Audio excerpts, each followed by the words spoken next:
strong as when they used to have the paper bag. It's a little cheaper. Bag itself. Yeah. Probably. Progress. Yeah, the trees aren't as strong.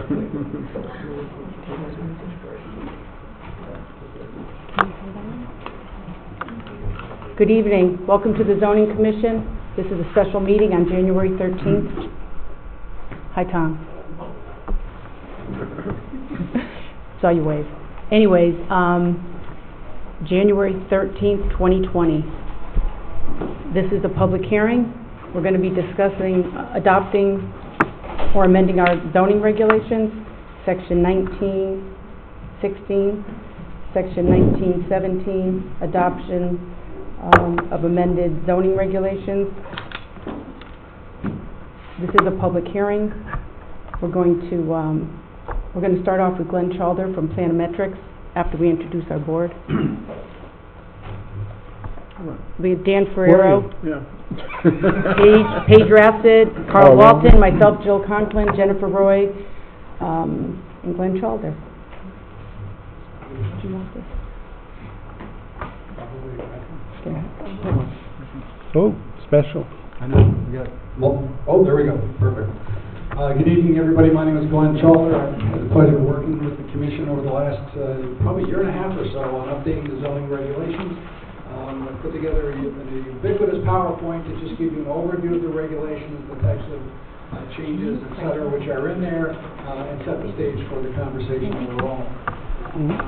As perhaps you're aware, zoning regulations are the main tools that communities use to guide land use and other activities in the community, that's the purpose of them. As a result, it's important that the regulations reflect our wishes and desires for the community, and that's why we've been working on updating the regulations, and that's why we're glad you're here tonight to get your comments and feedback and input on the regulations. The work which was undertaken was to review and update the regulations. Since the last time that they had been updated, there have been some statutory changes, some court decisions, and some other things which needed to be incorporated in the regulations. We reorganized them, hopefully to make it easier for you and for other people so that they can find the things that they want to know. We tried to craft language to clarify the text in the regulations to make it clear and easy to understand. So this meeting is to consider adoption of the proposed regulations. I think the regulations are organized around 4 key parts or components. I'd like to just give you a quick overview of those. The first section of the regulations is some regulatory basics up front. That includes things like the statutory authority for the Zoning Commission to adopt regulations, the purposes of the regulation, the reference to the zoning maps, because the zoning map is a key part of the regulations themselves, and some other regulatory basics. Key provision of the zoning regulations, if it's not specifically identified in the regulation as a permitted district, the assumption is it's not permitted, which would cause an application on a public hearing, not unlike this one, to be able to consider new uses in the regulations. Also, within the basic section of definitions, this is where words and terms are defined. Sometimes in zoning, we use words in a way that's a little bit different than sort of a regular dictionary. So this section here outlines how the words are used. We've incorporated some graphics and illustrations to try to clearly explain the concept so that people, again, can understand the regulations and hopefully be more comfortable using the regulations overall. The next major section of the regulations is called zones and uses here. All land in Summers is divided up into zoning districts, and it's really this section here which identifies what uses are allowed in different parts of town. The residential districts are laid out with some sections related to use, dimensions, and other types of activities. In addition to the existing zoning district, we've also proposed to add another zoning district in the center of Summers and Summersville, where the existing lot sizes are smaller than the 1 acre minimum lot size requirement today. Most of those lots are ½ acre or less. Those lots are challenged by the current zoning requirements because they're predicated on a 1 acre lot. So the setbacks and other requirements are actually an imposition on these lots. We've created a residential A2 district to allow for the smaller lot size. The setbacks are more reflective of what's there, and hopefully that will be a better approach to these areas. We've included residential use tables in the regulations, which identify which uses are permitted in which district, and what type of permit might be required for them. So you'll see that comprehensive listing allows people to go through the table, and it actually just fits on 2 pages to find out what it is that they want to know. We also have area and dimensional requirements, and then we also have standards for certain uses, home occupations, age-restricted housing, open space subdivisions, accessory apartments, etc. Also in the zones and uses section, we have a section for business and industrial districts. We've identified a village business zone as a new zoning district for Summers. This is the center of Summers and Summersville. The village district is a special type of zoning district in Connecticut where the commission is allowed to consider aesthetic issues as part of an approval. So in most zoning situations, it's dimensional and use related. But in a village district declared by the commission and consistent with the plan of conservation and development, which recommended these, the commission can actually look more closely at aesthetic issues in those locations. There's again, the business zone. The current regulations are proposing a commercial recreation zone at the location of Sunny's. And in the industrial zone, we've made some minor adjustments to the boundary of the industrial zones. And some parcels were split zone to place most of those properties into one district. As for the residential zones, we have use tables which identify what uses are permitted in the different zoning districts, dimensional standards which indicate what setbacks apply. So again, quickly people hopefully can find what they'd like to know. There are also special districts. First of all, a floodplain district. The zoning map, which is on the 2 maps on display, the one on the right-hand side is the proposed zoning map for Summers. The maps are very, very similar with the exception of the village residential, the R2, which are these orange areas, and the village business zones. And these green areas here are the locations of floodplains in Summers, and those are the areas where these standards apply. These are the standards which are required by the federal government under the FEMA program. In addition, there's a planned development district in the regulations, and this is specifically to deal with the Summersville Mill and the redevelopment of that property.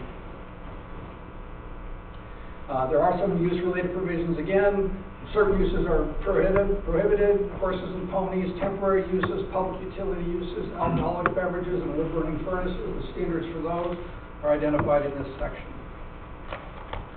The third major part of the regulations is standards. These are things like parking, signage, lighting, landscaping, stormwater management, soil erosion, sediment control, historic significance, performance standards, groundwater protection, etc. All standards that relate to how development happens, how big parking spaces are, how they would be surfaced, requirements such as that. In addition, there's a section of special provisions which relate to what happens with the non-conforming property, telecommunications facilities, earth removal and filling, and standards such as that. Finally, the last section of the regulation is procedures. Procedures is what you or anybody else would need to know in terms of getting a permit and approval. There are certain procedures which are managed by staff, and this is the procedures the staff would use. There are certain procedures that apply to activities by the commission, a site plan, a special permit, as we are here tonight, a zone change or text change, which is what we're here for, and the zoning board of appeals, etc. So that's an overview of the regulations and the 4 main parts of the regulations. In addition, we're here tonight to talk about changes to the zoning map. The map is being updated from a hand-drawn map to a digital map. And adding the A2 residential district, creating the village district, village business district in the center of Summers and Summersville, establishing the commercial recreation zone, and modifying the boundaries with some industrial zones.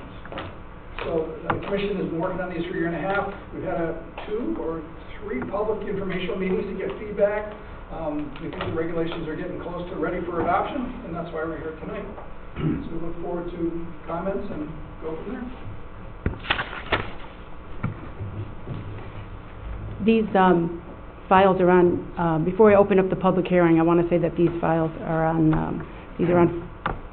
in the land use office, at the town hall, and at this public hearing, anyone can come forward and speak.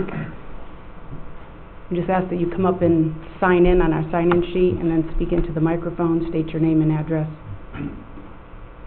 And this was published January 2nd and January 9th of 2020.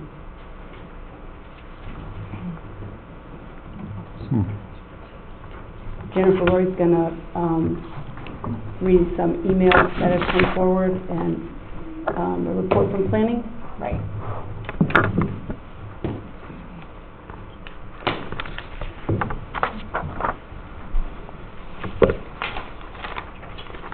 This is Planning Commission at their Thursday, January 9th, 2020 meeting. Discuss the zoning regulations. Give me a motion to send it back to the zoning commission with favorable recommendation with the following conditions. Keep the new residential house structure minimum square foot areas the same as shown in present regulations.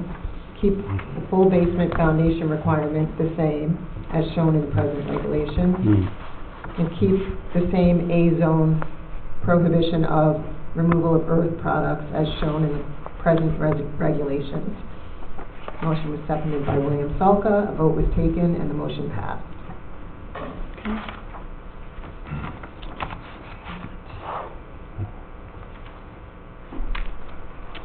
So we need all of us to vote. And I have several emails, written correspondence that came in regarding the regulations, and a phone call.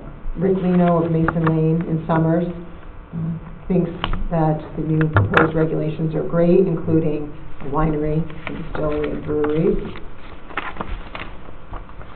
Amy Palazzi of 89 George Wood Road is in favor of zoning for a winery and brewery. Dale Dismaris did not provide his address.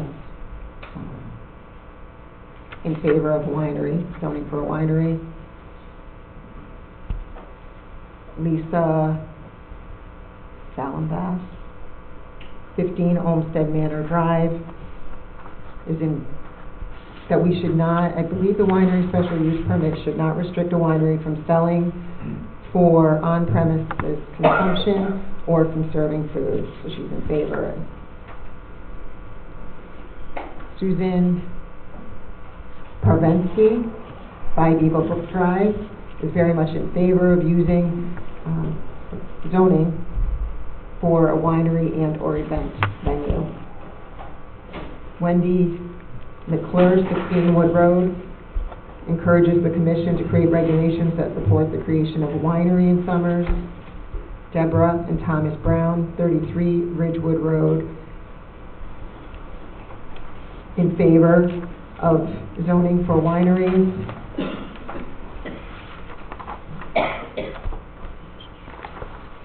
Julie Hinckley of Collins Road wholeheartedly supports regulations for a winery. Additionally, she has concerns that the proposed changes regarding zoning, there's several comments here, but she's concerned about the restrictions will hinder a business for the on-site consumption and sale. Without. Excuse me? If we pass it without. Vicki Clark, Mountain Road, she is in full support of the zoning regulations regarding breweries, wineries, and distilleries. Kim, Rob, Jessica, and Kyle Thrush, 7 Haystack Lane, supports the proposed regulations for a winery. Sean Pryor, 364 Mountain Road, is opposed to wineries, breweries, and distilleries in residential zones. Dave Wayman and Linda Champagne, 49 Mountain Road, are opposed to a winery on Mountain Road. Beverly Taylor of Root Road is opposed to the idea of a winery and event facility at this location, residential zone. At And what Arthur, location? At a specific location? they're opposed to it being, they're saying location, like, You think? I think that they think that this is a public Right. Very hearing for specific. winery Yeah, no, it's on not. Mountain It's Road. not. Right. It's for a regulation, Right. it's not for any particular So they're winery. concerned about where you allow them, particularly. Yep. And then Arthur DeVille, 29 Eagle Brook Drive, opposes any zoning change to allow commercial use on Mountain Road. And then additionally, I did receive a letter from Driving Range 349 Main Street LLC with some concerns about the commercial recreation zone. It's lengthy. I forwarded it to you all. Did you get a chance to read the letter? Do you have a copy? Won't be a I do part. have a copy, if I'll you take want it. it. That was today, right? Right. Okay. I received it today. Yep. I don't know if I got it before I came. Seriously? Oh, I sent it this morning, Okay. but, Thought I checked, I did not see it. I didn't see it. they have concerns about a lot of the wording and in particular, some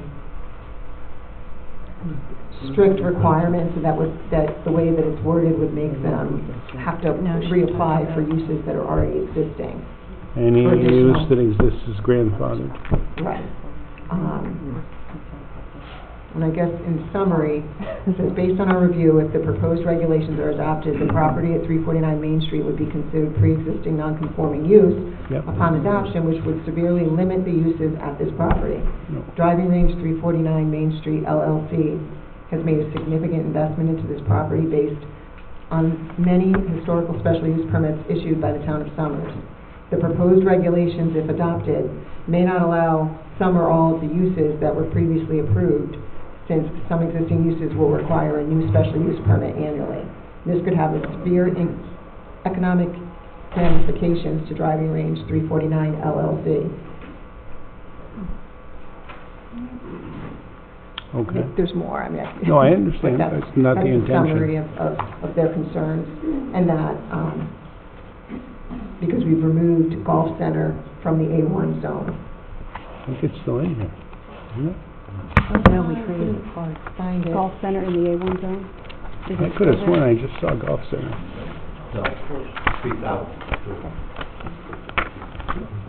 Pre-existing non-conforming, not making it illegal. And that's the only written correspondence that I received. Okay. Okay.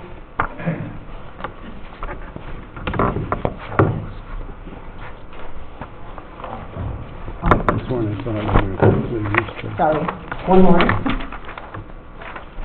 January 3rd, 2020, I received the referral back from CROG.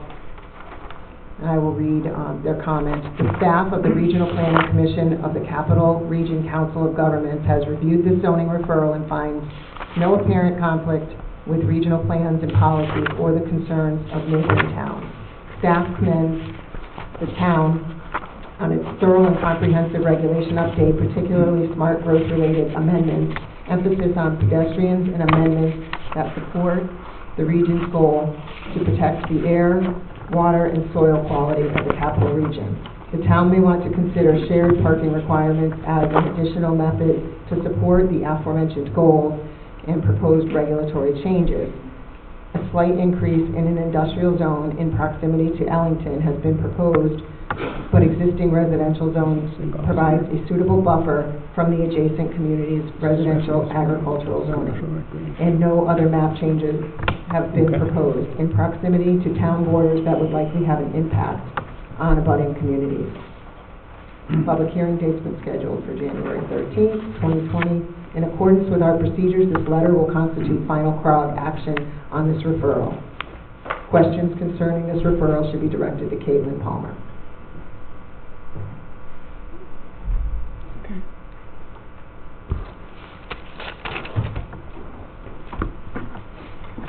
So at this time, we're going to open up our public hearing to the public. So anyone that would like to speak would need to sign in and then state your name and address.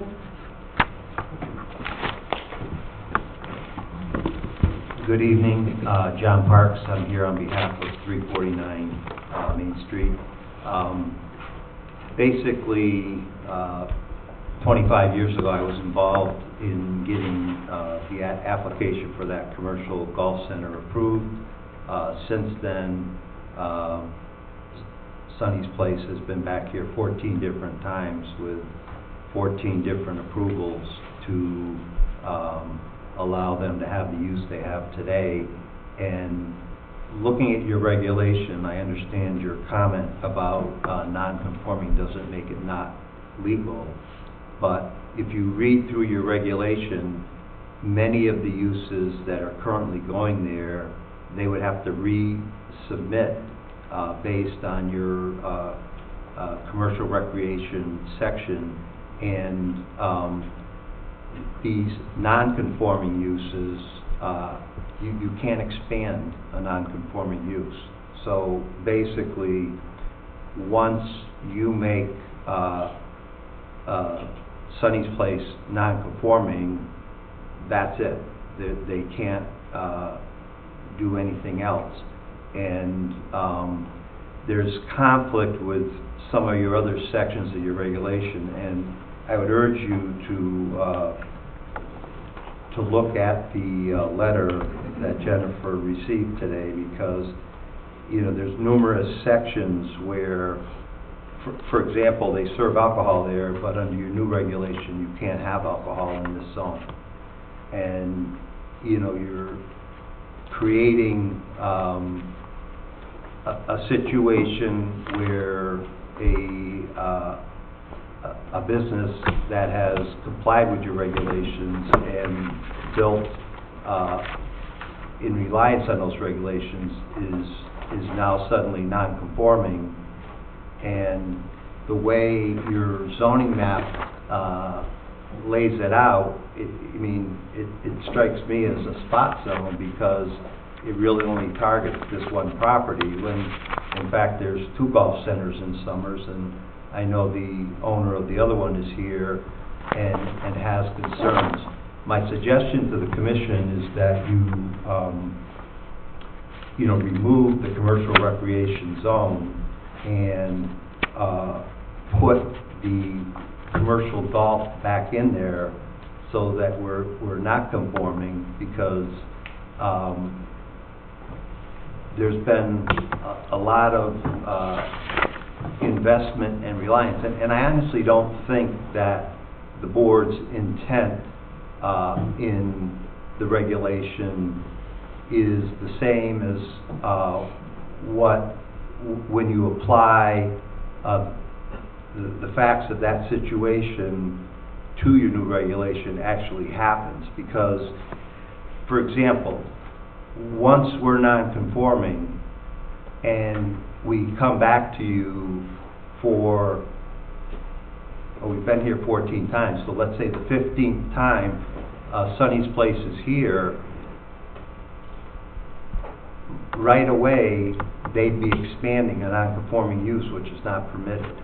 So they're essentially dead in the water on things that they've been doing over the last 25 years, which is adding attractions. That's over. And I think there's going to be a lot of conflict in applying the way that's written to the way business has always been done regarding this. And going forth in the future, it's a whole new day, and I think it puts a big burden on them. I also have with me here tonight Tim Kuhn from J.R. Russo, who was involved in those most of those 14 additional approvals that they received after the initial one. And also behind me is Jeff Lipton, who has many of the same concerns for his.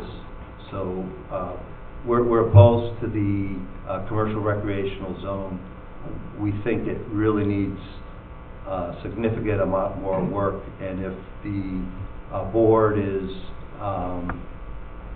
pressed to get these approved in the near future, I would suggest just removing the commercial recreation, reworking that, but with the addition back in, because formally your regulation said commercial swimming, golf, or country club, and that's 214-9811.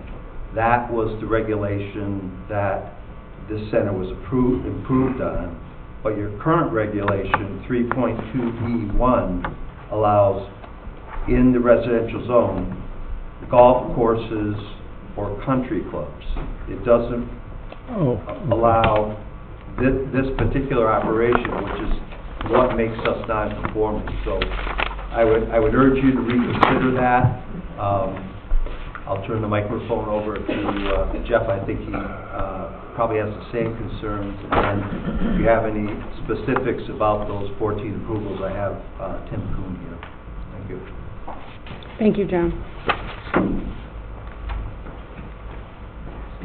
Good evening, Jeff Lipton, 452 South Road, and I'm here basically to reiterate what John Parks had just spoken of.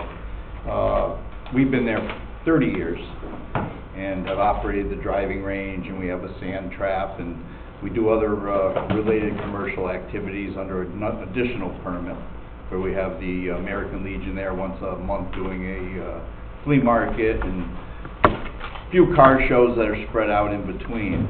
And I have the same concern that, we were approved in a residential zone for the golf center, and now it's being removed from the residential zone. So I would be the same thing. I would be non-conforming existing use and would be, not allowed to expand or do anything other than that. And even with the regulation that's here, it refers to the commercial recreation zone, so it says golf center in accordance with section 46C, which you're not putting me in that commercial recreation zone. The only one that was being put in was Sonny's Place, which even puts me completely out of the loop, because then I have nothing that basically backs up what I'm doing. And I don't want to be in a commercial recreational, that new zone, because, we're low key. I mean, we basically just have the driving range there with a few car shows and things. But, I would suggest maybe if you're going to pull that zone out, you put back in the golf center in the residential zone A1, along with it can be in a commercial industrial zone also. But put it back in and maybe add some language that would prohibit any other residential zone from adding a golf range or whatever Sonny's or I have, by maybe requiring it to be a minimum of 15 acres and being located on a state highway. If you just added those two verbiages in the golf center language, there really could be no other golf center on a residential zone in Summers, because we're about the only two parcels that are that large that are located on any of the state highways that could put this in. So I request that the zoning commission look at that again before they approve these, and for both Sonny's and for Pleasant View, throw that back into the residential zone for now while you kind of relook that commercial recreation zone over. But even so, I'm still not in that zone, because I don't do any of those activities like Sonny's has that you might be trying to control a little more. Well, mine's pretty much straightforward. And I also would like to speak on the winery. You can't have a winery if you're growing grapes. You're not going to grow grapes in an industrial or a business zone. So you need to be in a residential zone where most all the farms are located. So it's my opinion that in order to have a successful business up on any winery, and I'm taking breweries out of it, maybe you need to separate the two, because a brewery is just basically buying the ingredients and making beer. The winery is something that's out in the country, they're growing grapes. Granted, there's no winery in the state that doesn't buy most of the grapes, but maybe 20% or 15, 20, 30% of the grapes are grown on the premises. But you got to be able to drink the wine on the premises. You can't just go there like a package store and buy a bottle of wine. So please think twice about that. And to succeed in that business, let them have their wine and let them have some grapes and cheese and whatever else they might want. Thank you. Thanks, Jeff. Thank you, Jeff.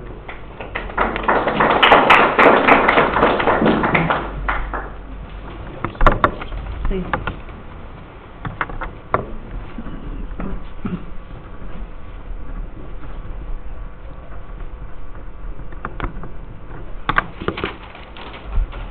Hi, I'm Mark Murdock, 24 Gulf Road, 15-year resident.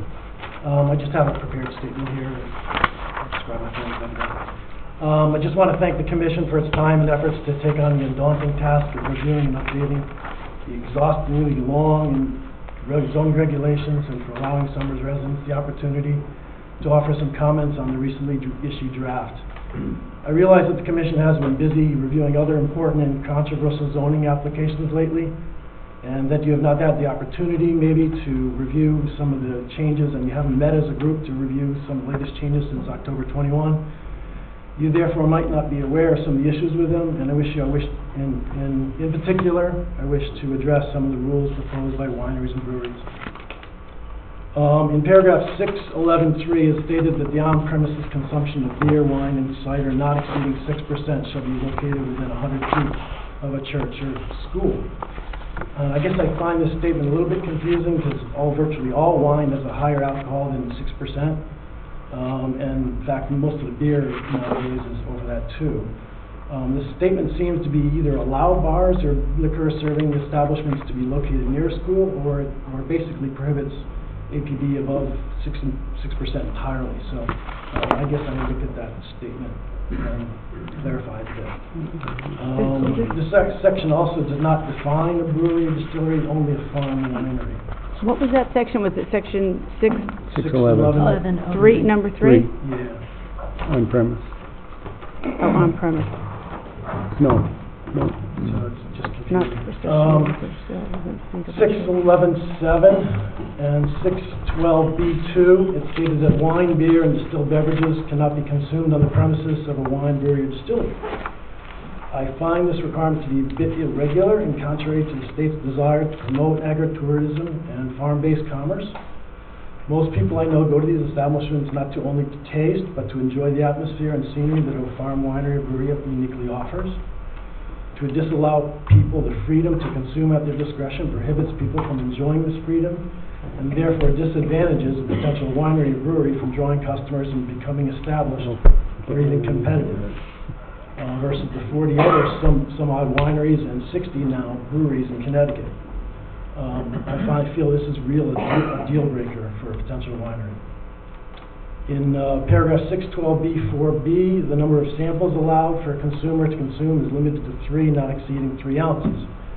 This again is prohibitive and contrary to what all other Connecticut wineries and breweries allow.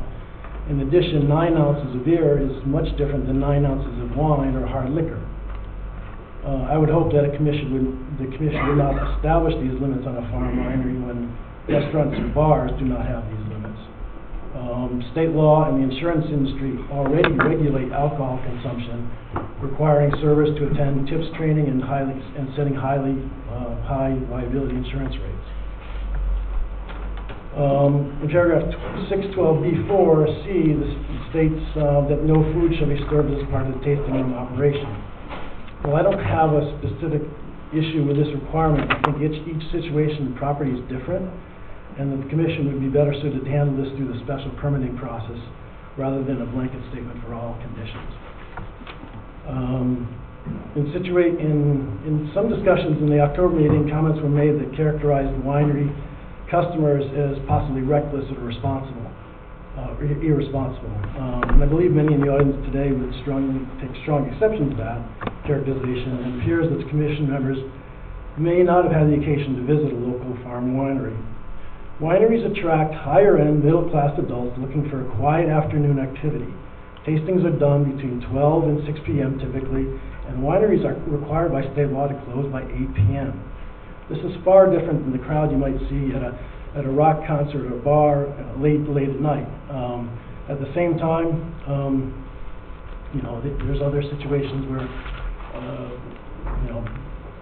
alcohol is served and in other properties where children are present. So this is far different as a winery, which is an adult-oriented establishment. Farm wineries and breweries are highly regulated businesses by the state and federal government, and include rules for hours of operation, minimum land requirements, wine and beer content, etc. By the way, 25% is minimum content for the state for wineries, and so that would be a requirement. I believe that we have provided the commission a copy of these requirements, and to add these restrictions I previously mentioned simply makes it more difficult for a Summers resident farmer or business owner to attract potential customers. These restrictions do not create opportunities but close them to a potential Summers farm winery and puts them at a disadvantage to businesses already established in Enfield, Grandy, Coventry, Munson, and other neighboring towns. So in summary, I would recommend removing or updating the definitions in 611.7 and the standard 612B2, 612B4B, and 612B4C to be removed. Removed. C. 612B2. Where's B? Oh, I get it down here. 612B. No food.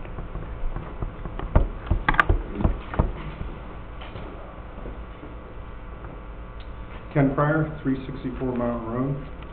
I want to speak in opposition to the proposed changes in section 611.7 and 612, which would allow wineries, breweries, in the residential zone. They should be removed in their entirety.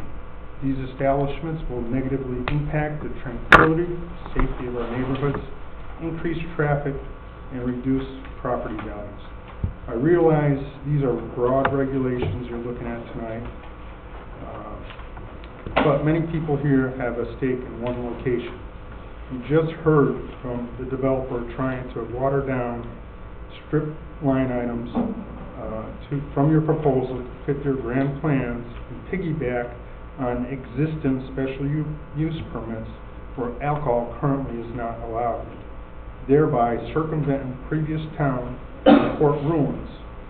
If this proposal goes forward, I urge the Commission to keep the proposed policy that limits and controls to prevent free reign and uncontrollable activities in our neighborhoods, like what happened at Worthington Pond years ago. I just want to bring up Connecticut Statute 30 Tax 6 in part, which reads, a town may, by ordinance or zoning regulation, prohibit any such offerings, tastings, or selling at retail at premises within such town which a manufacturer permit for a farm winery has been issued. Also, I brought along some examples from breweries in the area, and I chose breweries because I like beer. Wine, like you said, it actually has more alcohol content, but Rock Art Brewery, they allow 3-ounce samples. Red Barn Brewery, 3-ounce samples. Treehouse Brewery, 2 beers. I've never been to a brewery where outside alcohol is allowed or been allowed to open bottles on site. Thank you for your time. Thank you.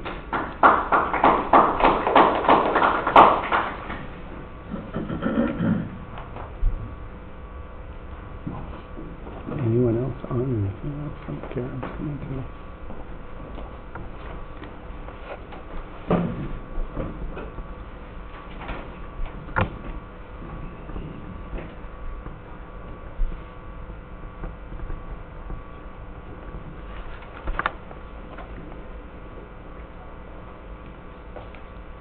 Karin Murdoch, 24 Gulf Road. I wanted to speak in support of the winery, brewery, and distillery portion of the regulations. However, there's 3 items that I wanted to address that I would like to see modified. The no sale for on-site consumption, the 3 samples of 3 ounces each, and the no food being served as part of the tasting rooms. I feel that these regulations are contrary to support of a successful winery, brewery, or distillery. By contrast, the State Liquor Control Act allows offering of free tastings with no volume limit for wine or beer and a 2-ounce limit for cider and distilled spirits. The State Liquor Control Act also allows sale of wine by the glass and by the bottle on premises. The State Farm Winery Act purposely has more flexibility for farm wineries and farm breweries to promote agriculture within the state. Otherwise, the permit would be no different than a alcohol manufacturing permit.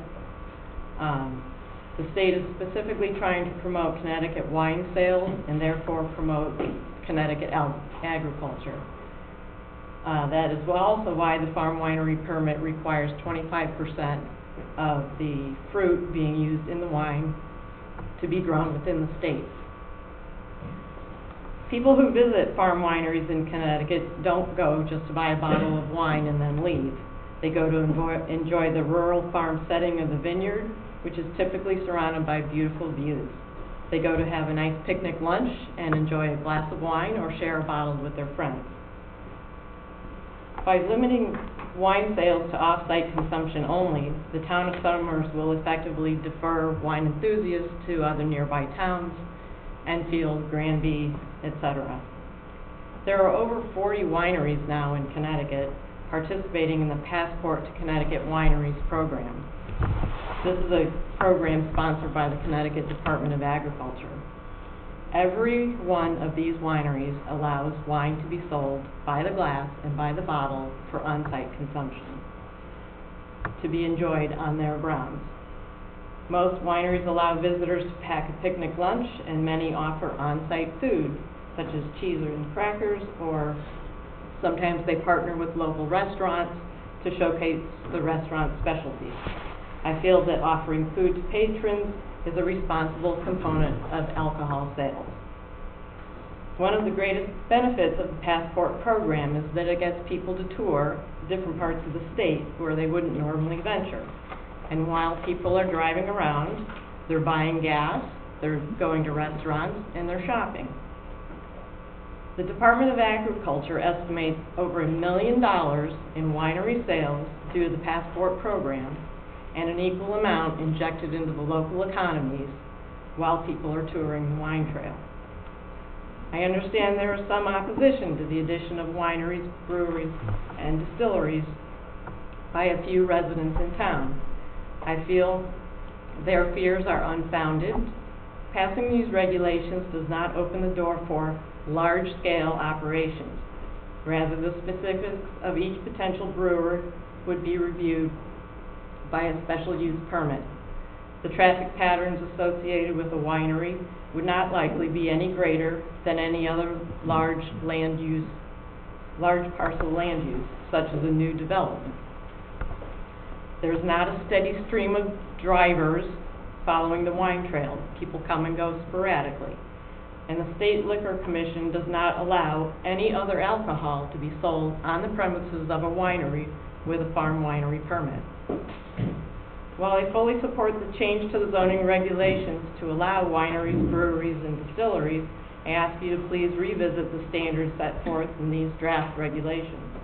The regulations should be as broad as possible, and regulation of specific uses should be subject to the special use permit.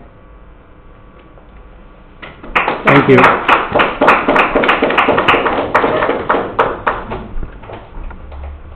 Anybody else like to come forward?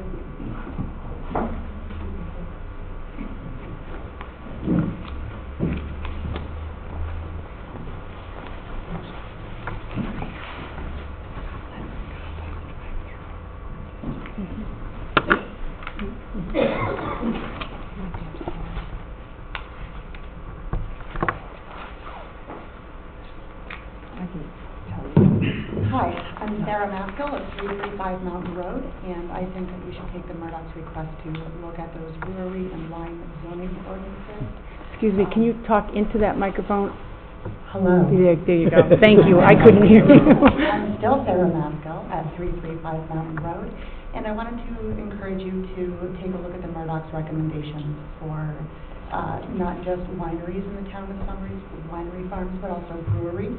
I think that Worthington Pond Farm can be a real asset to the community, and it's a very good use of the land. I've been a budding neighbor for, 14 years now. There's been a variety of events that have been held at the farm, and I don't think that having a winery with a tasting room is going to be an anathema to the community. Thank you very much.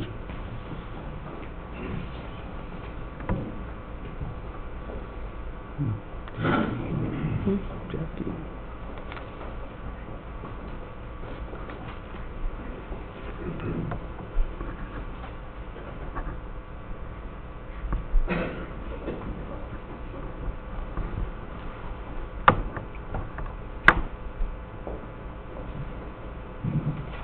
Hi, my name is Jacqueline Haws. I live on 12 Haws Road, right off of Mountain Road. I have to say that I am against the winery. I don't think that the regulations are as precise as I would like to see them.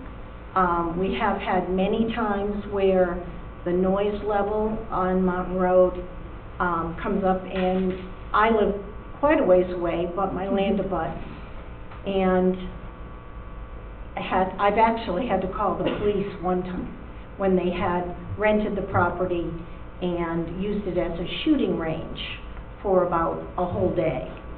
I am against having spot zoning, which I think probably would entail spot zoning. I just have to say that I think you need to restrict things a little bit more with the zoning. Thank you.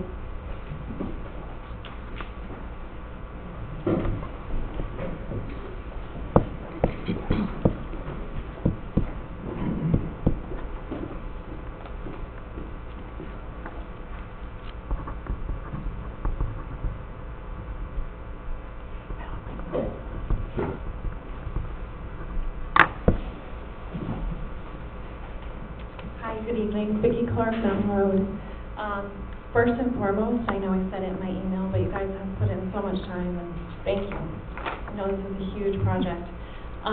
Just two comments I wanted to make. First, I feel like with regard to the changes with the wineries and distilleries, breweries, I think it's a great improvement, and I think it could really lead to some nice economic development in our town. I think that making a change so that they can sell on premises makes a lot of sense, so that it's not just, again, being shipped to another community. The other item I wanted to discuss was in section 2.2 with regard to noise. I just wanted to see if I know we had brought this up before, daytime hours, are those considered the hours that people can do construction? I think they are. I would just make a recommendation that maybe there be some restriction on the level of noise or construction noise that can go on in a residential area. You know, if you've lived through something that's an unexpected activity in an already established residential neighborhood, having some restrictions that make sense, I think up until 9 o'clock at night is pretty excessive, and early in the morning, 6 a.m. is pretty early. So I would just encourage you to maybe consider a work hour versus a daytime hour that made sense and was respectful. Thank you, Vicki.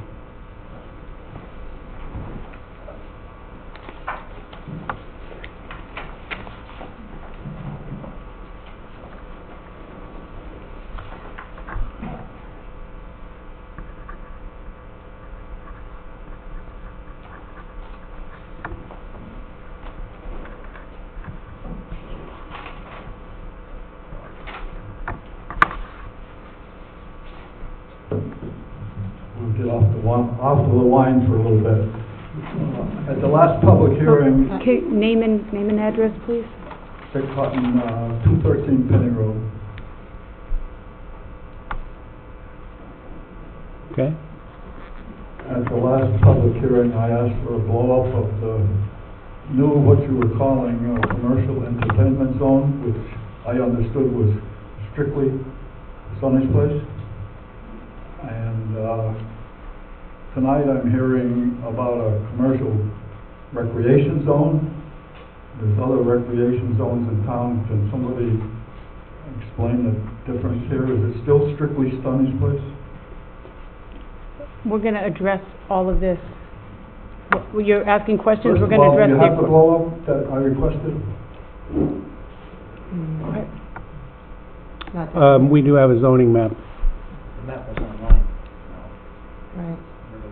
We do have a zoning map, Dick. In relationship to the buildings, is what I requested. In relationship, I wasn't aware of what you Well, they're requested building- specifically. This is for buildings, that's the site plan. And that's a site plan, that can be viewed in our office. No, you were supposed to present that tonight. A site plan of their buildings? A blow-up of the new commercial entertainment zone in relationship to the buildings in the area. In relationship to the buildings that are in the zone?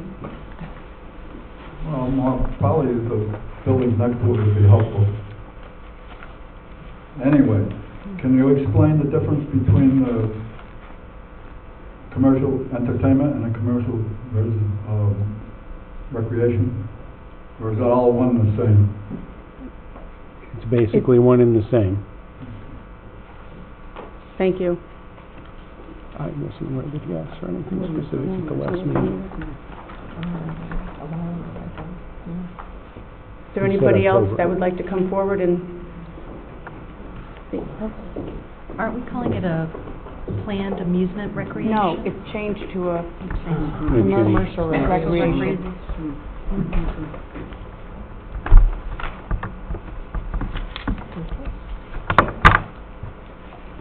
Hi, good evening. My name is Brad Guerin. I live at 30 Haas Road.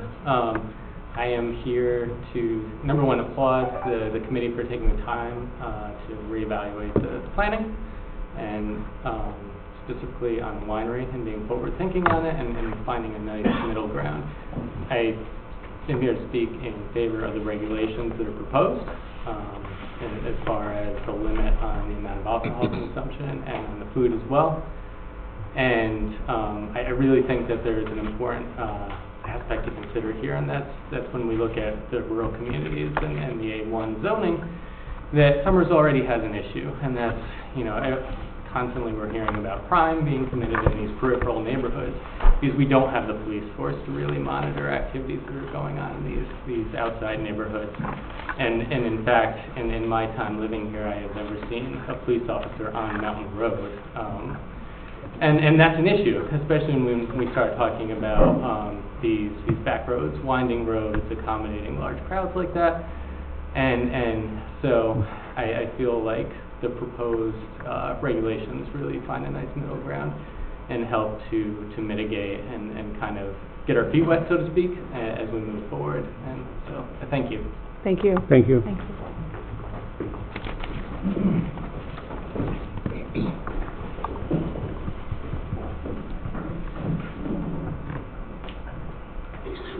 Hi.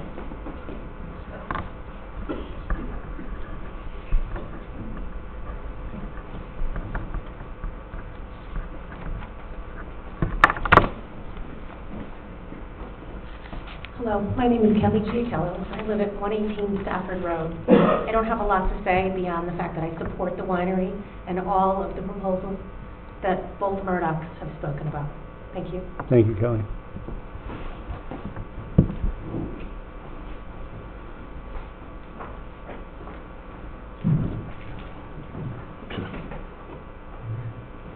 Before he calls me.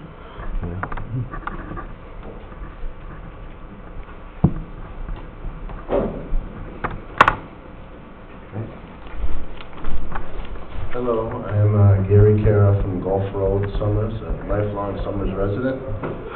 Like everyone, I appreciate what you're doing here, and I've watched Summers my whole life going through the school system. I still marvel at the vision we had years ago for Vision Boulevard and have all of our schools and all that. Trying to maintain the local integrity. It seems that a couple of things are getting sort of thrown out with the bathwater here when I hear, Sonny's Place and Jeff Lipton. These are, I know we're trying to protect against and keep our integrity, but some of our local, these are Summers families with Summers businesses, tried and true. They've played by the rules every step of the way and invested into it. I actually worked at Jeff's when I was in high school and stuff, so, part of the local fabric that we're trying to preserve, I don't think that is a threat. As for the vineyards, I can say I also have the luxury of being both invited to and compensated for attending vineyards and wine festivals all over the country.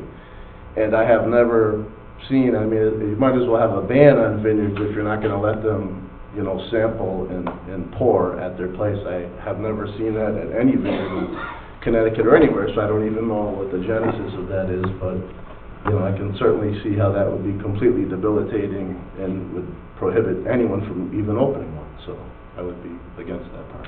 Thank you. Thank you. Thank you, Gary. Hi, good evening. Tom Clark, 175 Mountain Road.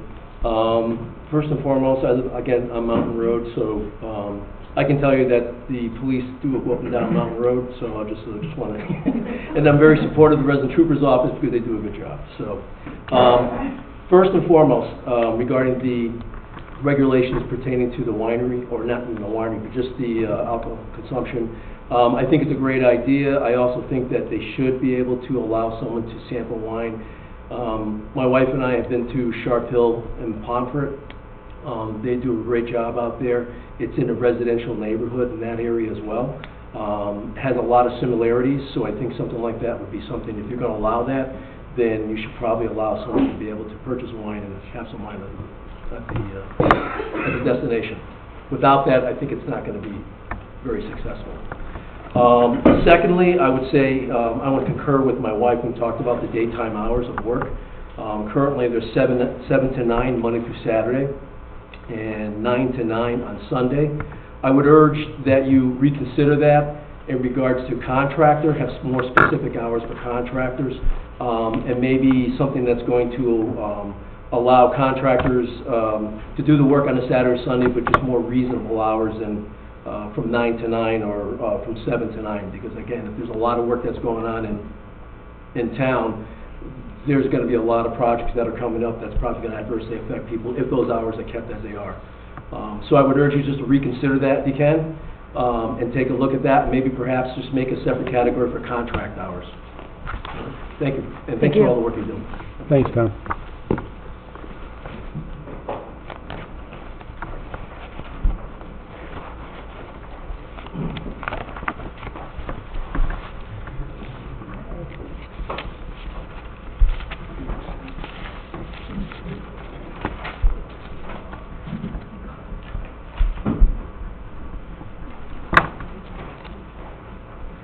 Hi, my name's Caroline Skoranek. I'm from 36 Gristmill Terrace. For years, I call on Lawn and Garden and farms all over Eastern Mass and Rhode Island. And a lot of my customers also have small wineries in residential neighborhoods. I call on them on weekends and during the week. And a lot of these farms will sell wine. Some are starting in the breweries. They are bringing in food. They sell cheese. They sell all different types of products, and in residential areas. And the people that come in are a lot of local people, people from other towns, and they support each other. Even other farms come in, they sell their products there, and they also buy and purchase there. So with saying all this and hearing all this, this is a great area to support a winery/brewery, and I hope you pass so that they can be able to do this. Thank you. Thank you. Thank you, Caroline.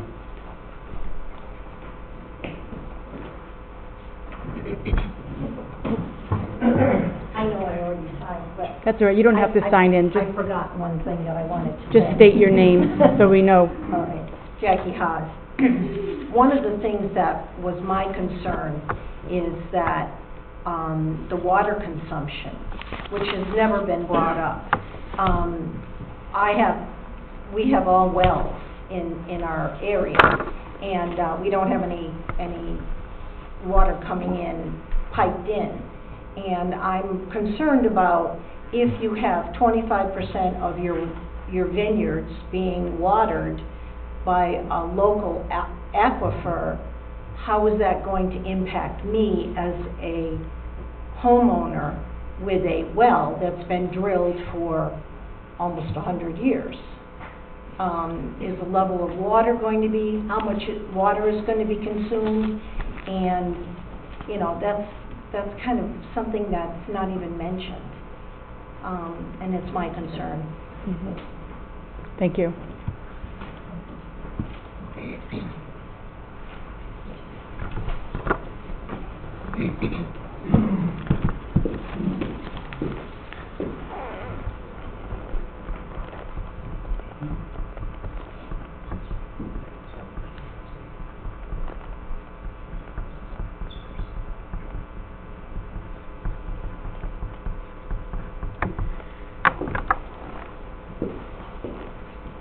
Joseph Womble, 43 Hickory Hill Drive.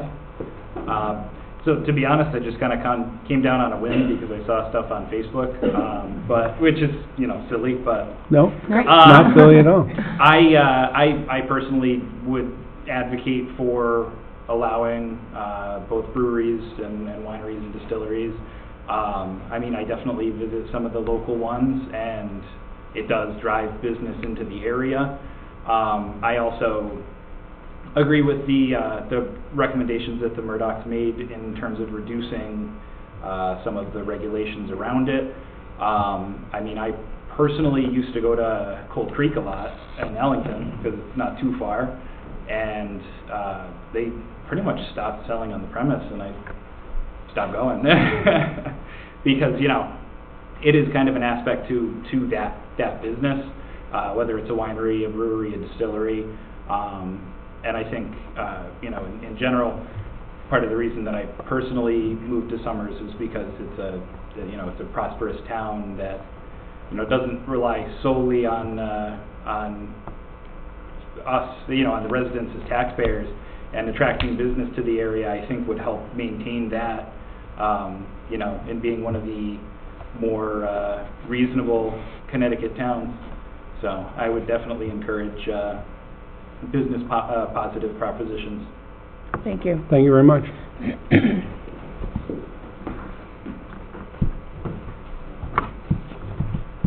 Anybody else like to come forward?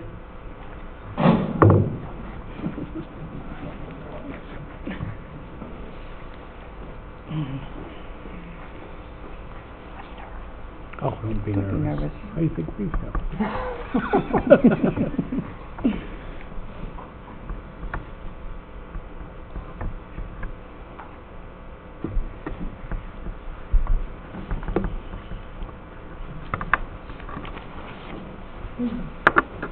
My name is Betsy Champagne, and I live at 202 Mountain Road.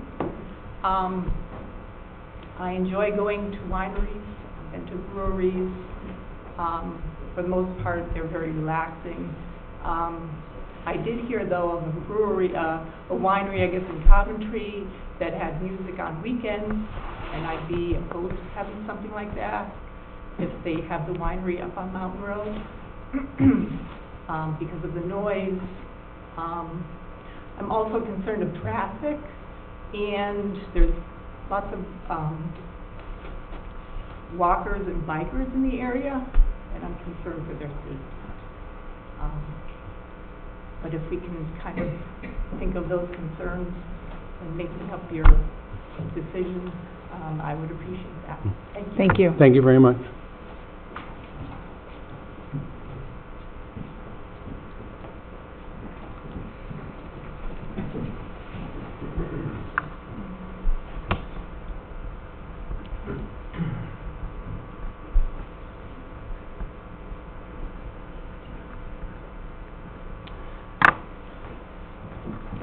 Hello, Susan Cormier, 35 Mallard Circle. I think it would be a wonderful opportunity for the town of Somers if there was a winery here. It would also be a great opportunity for other businesses in the area if they were to bring food in and excuse me, and offer food. It would help those businesses as well, and I think it would be a great community development type endeavor. So I'm for it. Thank you. Thank you very much.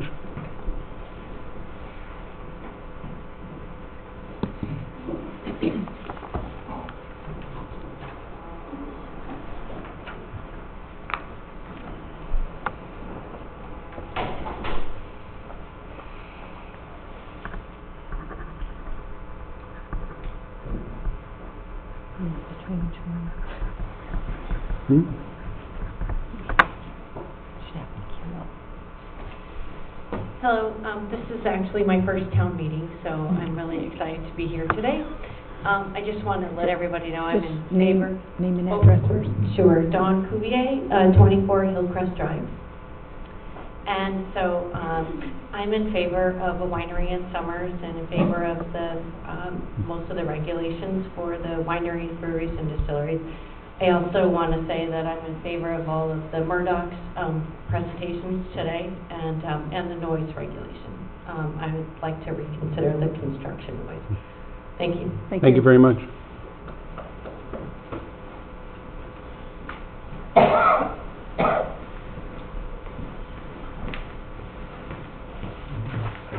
Good, how are you? Good, thank you.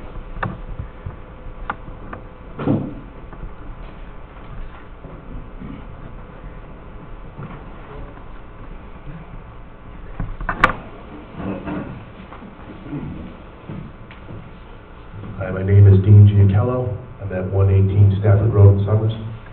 I'd like to thank the board for all their hard work, and I just wanted to say that I'm in favor for the winery.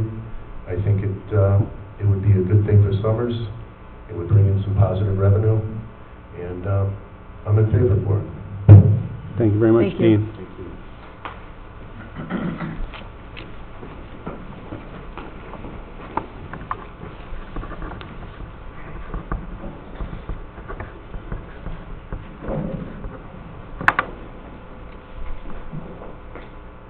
Hi, my name is Jennifer Phillips. I would like to also say that I am in favor of the Murdock's proposal for their for the winery, and their proposal for you to hopefully look at the regulations that, as they are written now, really would prohibit them from having a successful business in town, which I know we all certainly want that.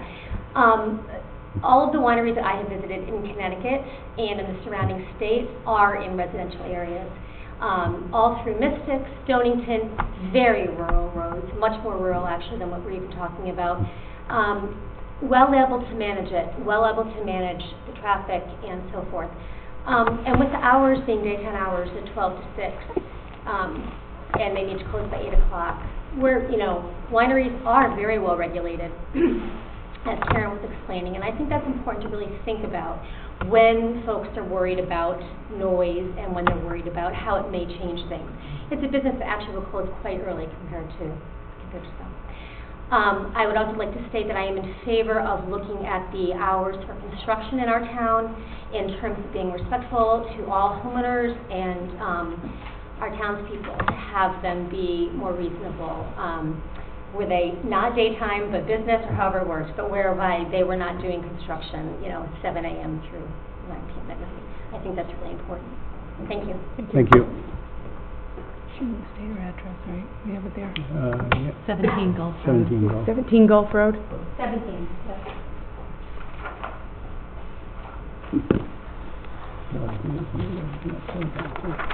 And anybody else want to come forward and speak? Because at this time we're gonna. I forgot to read to you guys a letter. One more correspondence. I neglected to read this one last correspondence that I received today. It is from Brendan Greeley. He is a consultant for Summers 32 LLC, and they are. What is Summers 32 LLC? Summers 32 LLC owns property on Main Street. It's a business owner in town. And they would ask that the zoning regulation be amended to eliminate the 1,500-foot buffer between the serving window of a Type A drive-through establishment and another serving window of a Type A drive-through establishment.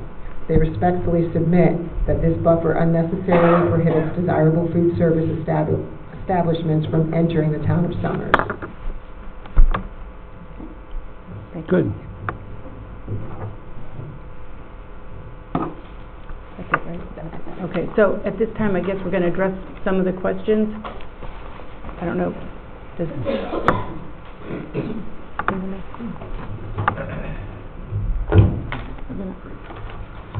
Thank you, Madam Chair. I think tried to take notes and gather most of the comments here. I think with regard to the commercial recreation zone. I think some of the concerns expressed by the property owners and operators are not actually reflected in the current regulations themselves. It is a permitted use, would be a permitted use by special permit, just as it is today. The issue is, I think, the activities, new activities would require special permits and in the annual operating plan. So I think that's something that we should take a closer look at. But I think that a number of the concerns that they've expressed in terms of alcoholic beverage service, et cetera, is in fact included in the regulations. I think we were challenged, I was talking with Jen today, to find where golf center actually appears in current regulations, and it's not actually listed. It should be. It's there. It's been there for 25 years. It's got 14 special permits. So there's something not quite right with the way that this issue is dealt with. And I think that the phrase that I think was Mr. Parks indicated was talked about swimming, golf, and country clubs. So there's nothing in there that says golf center, which is the definition they fall under. So I think what we have here is a situation that needs to be resolved and addressed, whether it's in the residential zone or the commercial recreation zone. It's something that we should take a look at. I think certainly the issue related to winery is something the commission will have to give me feedback on in terms of regulations and how you would like it to be crafted. The current provisions in the regulations do place limitations on on-site service. That's something the commission had talked about back in September, October. But if you want to revisit that, we certainly can. I think the issue that was raised here tonight was not one we had heard before with regard to construction noise. Regulations allow for construction noise, or what it says is the noise regulation shall not apply to construction that occurs in daytime hours. Daytime hours, as was indicated by several people, is 9 to 9 on Monday through Saturday. Oh, excuse me, I apologize. 7 to 9 Monday through Saturday and 9 to 9 on Sunday. So if the commission has had, I'm not aware of any noise complaints in town about construction noise, but if that... There have been some. Fine, I just wasn't aware. So I think that I need some guidance from the commission there in terms of what those hours would or could or should be. Noise is, I'm sure you're aware, it's a delicate issue in the state of Connecticut, given the overlap between state regulations and other jurisdictions. So zoning is not really the best tool for this. Nope. But it's something, again, I would look for some guidance from the commission on.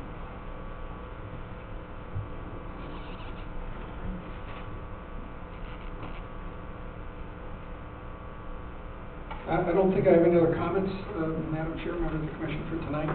I think happy to enter into a discussion with the Commission. My sense is there's enough comments that came in here tonight. It's up to the Commission if you want to close the hearing, allow me to tabulate the comments so that we can have a discussion about the changes the Commission would want or how the Commission would like to proceed. So I'll look to you for some guidance as to how you'd like to proceed. I, for one, would like to keep it open. Okay. Well, can we have a discussion like that if we keep it open, or do we need to close it so you can tabulate and we can have a discussion? Well, I think If we close it, we can't take in any new... No, but we can always have another hearing. I think the Commission should, you should feel comfortable that you've collected the information that you want to receive. I think my tabulation would simply be to reflect the comments that were raised by people here this evening so that you can get a sense of the issues in the regulations. I think I can do that and keep the hearing open, and we can talk about it again at a follow-up meeting, or Commission could close the hearing and I could prepare the tabulation however you would like to proceed. We'll end up at a follow-up meeting irregardless? I think so. I think there's enough issues here that have been raised. The issue, for example, I do too. construction noise is not something I have thought about, No. so I'm trying to balance all of these provisions. I think the questions raised by Mr. Parks in terms of the regulations themselves with regard to Sonny's Place, would these prohibitions be of effect? If the Commission elected to get rid of the commercial recreation proposal, what would be the balance in the... Right, and I think we need to look at that. Pardon me? We need to look at that. Well, I think to tabulate that and also to let you know the various provisions, how they're connected to each other so that the Commission can make meaningful decisions on it. So it's your choice as to how you would like to proceed. I'm happy So if we close it, then we can't then we don't take any other information, any new information.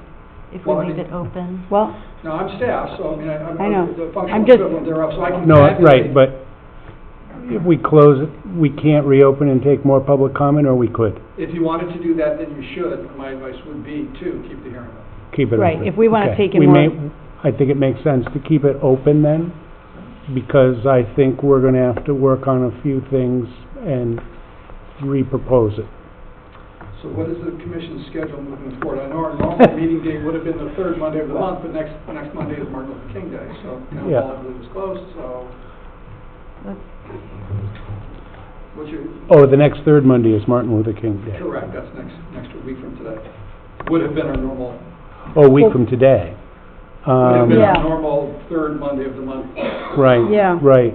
But when Because is your that's, next meeting? that's usually when we need Our to do next meeting date is the first meeting in February, and, I That's don't really gonna think we be, can squeeze this in. That's gonna be a, I think that's Have fine. you got other stuff on the agenda? oh, yeah, we've Just got a couple little things. continuation of another lengthy public hearing. We could do the second More the Monday, merrier, no. perhaps, No. like we did today. Yeah, If you wanna come, you can come, and we may I not think get the to you, challenge we though. have again, the third Monday of February is the president, is yeah. President's Day. But the But we second can- Monday, we yeah, can do the a 10th. special date. we could, Yeah, I currently have something else booked that. What dates work for you? We're not held well, to just, is the 27th we're not held to Tuesday? just Mondays. I know, we're not, I mean, is the 27th? Okay, like if you're saying January the third Monday of this month 2 is weeks Martin from Luther tonight. King Day, is the Tuesday a good day for you? Or January 27th, the Monday. Or the Monday after, the 27th? So the 27th is a possibility. Okay, Okay, Okay. 21st. sounds like a plan. why don't, Well, Tuesday the 21st, Tuesday the 21st actually works better for me. Okay. That's a week from tomorrow. Yep. Is that okay with the commission? yeah, we won't, Does it work for you, Jen? I was just wondering if there's any other meetings in here. Well, I don't think there are. No? There aren't any that I don't think. that's gonna need a room this big for.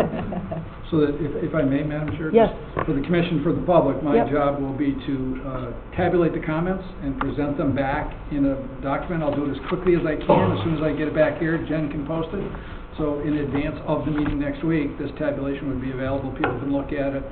Mhm. If I haven't characterized comments correctly or anything else, people can certainly testify to that. But it would be an organizational structure that we could then work from as to how we proceed. Okay, Yeah, there's nothing. nothing on the The 21st. 21st. Sounds like a plan 21st.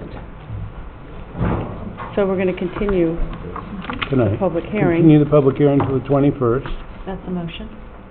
Is that a motion? Sure. I'll second that. All in favor? Hi. Aye. Carl made a motion, Paige seconded it. Unanimous, 6:30, January 21st. Continue the public hearing. Okay. And do you want to join us now, Glenn, to have some discussion, or what are we doing? While we're here, We're right? here. Yeah. We can discuss it now, because we're all together. I mean, Yeah. I mean, it's, what would really work would have been if we Almost. sat down and discussion.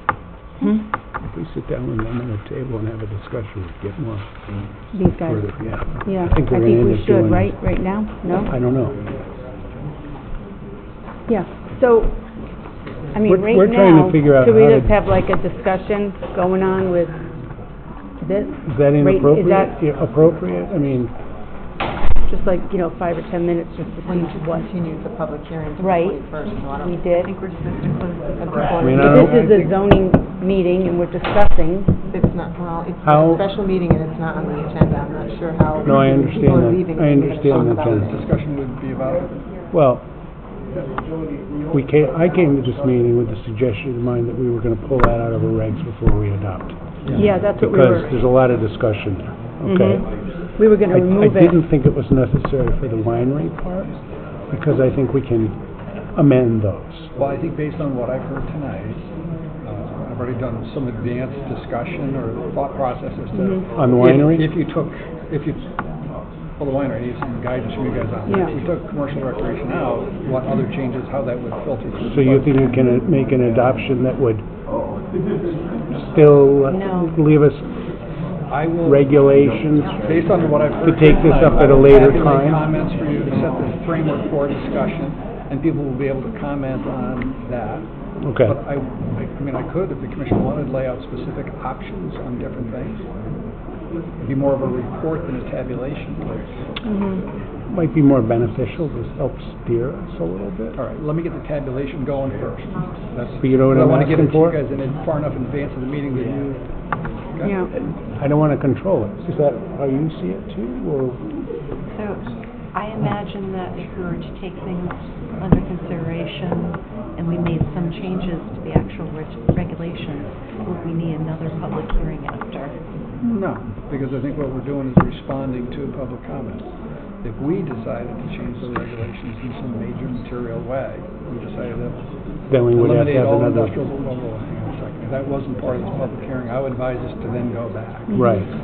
One of the issues that comes up here tonight, for example, from the planning commission is the issue related to square footage and basement requirements. Right. We had elected to proceed with the regulations that not in there. But we have enough votes to override there. It's in the current regs, right? So it's not proposed, it's sort of in between the two. Right. And so in response to their comments, I will be tabulating that, and if you say, Glenn, we won't put that back in, I can make that happen. Right. But with a 2/3 vote, we overruled it. You could, yes. That's the point that I want to talk about. Yeah. Right. So I think that we can deal with that issue. For the sanctity of the record, what I would suggest is close the hearing, let me tabulate, and maybe able to pull some options, and we'll come back and have a full discussion at our meeting next week. Well, of these options. That makes more sense. That close the hearing. In theory, we could have another public hearing. Well, we're not gonna. No, we may not, he's saying we may not need another public hearing. Right, because we could amend and adopt the same month, right? We can amend and adopt in the same night if we want. You are expanding the scope of the regulations beyond what the public had reasonable notice of. Then we would have to have another public hearing. If in fact, we are maneuvering things, so we have the existing regulations today, we have proposed regulations, which we're talking about. We're going to be somewhere in the middle based on public comments. We are responding, and I think we're okay. If we decided that in the middle, we decided to do something entirely different, that's not okay. I think we're okay right now. We're still trying to have some of the rest of our meeting. Excuse me, we're still trying to have a meeting. Please. We can't hear. If you want to have a big conversation, take it outside. Can we have quiet in the room, please? Excuse me. Ladies and gentlemen, our meeting is still proceeding. Please take your conversations outside. Thank you, Paige. You're welcome. Without a microphone. You travel? She does. All the time. She's on the road.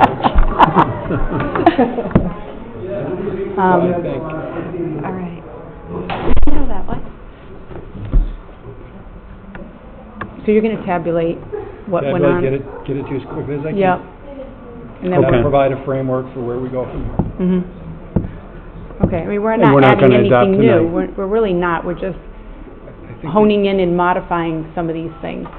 After we took the public comment. Tonight, as part of the public hearing, have suggested things that people wish didn't go quite as far as they go, so they're asking to kind of cut back on. And the things that don't go far enough. If we decided we were going to change the regulations to allow nuclear power plants in town, I would say, you know what, that needs a new public hearing. I was gonna propose. That would be very brave, but I think, again, what we're... Clean energy. We've had 2 public informational meetings so far. This is now a public hearing. Our goal here is to address and consider public comments. Yeah. And the hearing's still open, so we're going to Yeah. get together. I'm going to tabulate where we're at right now, so it's kind of a placeholder, and then we'll talk about it again in a week. Okay. Good. All right. So what are we doing? Are we closing or not? We're not. We're not. Keep We're not it what? open into next meeting. Okay, so we're keeping it open Yes, till next meeting. we're keeping it open. Yeah, that's Yeah, it the was. motion we made. But I wasn't sure where the discussion went. Paige seconded it. Yes, And we've all voted aye. Vote. you made a motion? Yeah, We we made a voted. motion. We voted I aye. seconded Yeah, it. and yeah. No. Did you say all in favor? Yes. Aye. Aye. Yes, we did. The ayes have it. Although, should we restate that just a little bit for the public? Yeah, I make a motion that we keep the public hearing open, that Glenn tabulate the replies and the responses, and that we have a discussion at our next meeting. On Tuesday, Next special meeting, on Tuesday the 21st. 21st. 21st. I'll second that motion. Carl made a motion, Paige seconded. The motion was to keep the public hearing open and revisit on The 21st. January 21st at 6:30 here in the town hall. All in favor? Aye. Aye. Motion carries. We certainly had discussions, so I guess we Mm. covered that. Mm. Okay. Anything Anything else on the agenda? No, we're gonna table the rest of the agenda. There's not any real agenda. Oh, I This thought there is a was an special, it's a adoption. special meeting, so this was adoption of the amended zoning regs, which Yeah, we're not we're gonna not do doing that. that. Adoption, amended zoning map, we're not doing that. No. I make a motion to adjourn? Okay. Second. If I may, Madam Chair? Oh, If I understand correctly, the motion was to continue the hearing on the regs. Yep. Also, we're going to make the same motion on the map, so both. On the maps. Yeah, both hearings, just the formality, but. Wait, well, in deference to Mr. Hutton, who spoke and asked about a specific request at the last meeting, is that possible to do? Of just that? There is a map online. Of the proposed zone, no, he specifically would like to see where that a zone map is. of the recreation zone. Is it on this map here? It is on the map there, but it's small. He wants to see it He would blown like up. a large, one Wants to piece see of the property building. map. Basically Sonny's place. I know that. He's still here. sitting Vic. right behind you. Vic, do you want to see, what do you want to see blown up? Dick. Just the commercial recreation zone, or do you want to see? Come on up here, Dick. I understand what he wants. I know what he wants. He wants to Right. see where the buildings are Like on a the map, GIS, and what's like- on the map and So what's a not on the large- map. Right. Right. Glenn, what he's looking for is he wants to have a feeling for what part is proposed and what is the abutting property, what buildings are where. Jeff and I are just talking He about wants a this. What site we're plan. envisioning is an aerial photograph with property lines on it and the proposed zone boundary location on it. Cool. Existing and proposed. That So I should think- work. yeah. That should work. I think the key issue is So if we it's could gonna get that focus to on bring, this area and it's gonna have the property lines. if we can get that to bring to the next meeting, Give it to him before that if you want. Even better. you'll have to work that out with him. But it'd probably be good that we have a copy of it, if you give it to him, so we can say, yeah, here it is. It's online, you can zoom in and out. PDF. I know that. We need a but printout. He can't. We'll blow it up on 8.5 by 11. Yeah. Sounds good. Vic, do you want that before the Dick. next meeting, Dick? You want it for the next meeting? We can get it for you. For the next meeting? Yeah, You can come in. You can come into the, Jeff, go tell him when you, Jeff? I'll drop it off, I'll drop it off. Dick, Dick. I'll do one, I'll drop it off. Just have it at the next hearing, that's all. Okay. No problem. Next meeting. We'll have it. All right. We adjourned. We I did? made a motion. Didn't we? She made a motion. Can we ask a question, or are you shut down? Sure. Yeah. Go ahead. Just in terms of the winery stuff, you gave some time regulations, Hours of operation? Yeah. Those are regulated by the state, apparently. Okay. Are they carved in stone? State statutes we can't amend. But there was a mention of like 8 o'clock was a cutoff for serving, is that right? Or- Yes. You know, we don't, yeah, we're talking about regulations, not a Six. specific place or winery. We're just talking Yeah. about the regulations that would allow a winery. I know there's some rumors about a winery, but we don't have an Well- application before us. Yeah, there's no application currently for a winery. This is just to create a regulation that would allow Mhm. such an application. And such an application would be a special use permit, and then we can tag on different things, hours of operation and things of that nature. And we are, That's a separate issue from, we're not creating the regulation with any particular location in mind. We're just looking to allow the use in town. right, thank you, good. So- I believe, looking at the state, they do have a sort of set time and they can not saying it has to be here, Mhm. Right. These regulations have been worked over for about a year and a half, and they keep morphing into something a little bit different, but we always have to start with something, and then we hear your feedback, and then we, And we amend make where it amends. seems necessary or practical. These aren't our regulations. These No, are these come your from- regulations. They're pulled in from all over the place and put in a book, we read them, get feedback, and then we make changes. So, this will be continued on January 21st. Motion to adjourn? Sure. Yes. Carl, second? Carl, Why second, not? all in favor at... Hello? At How are you? 8:04. She's like, uh-oh. I just need to, that would do the right thing.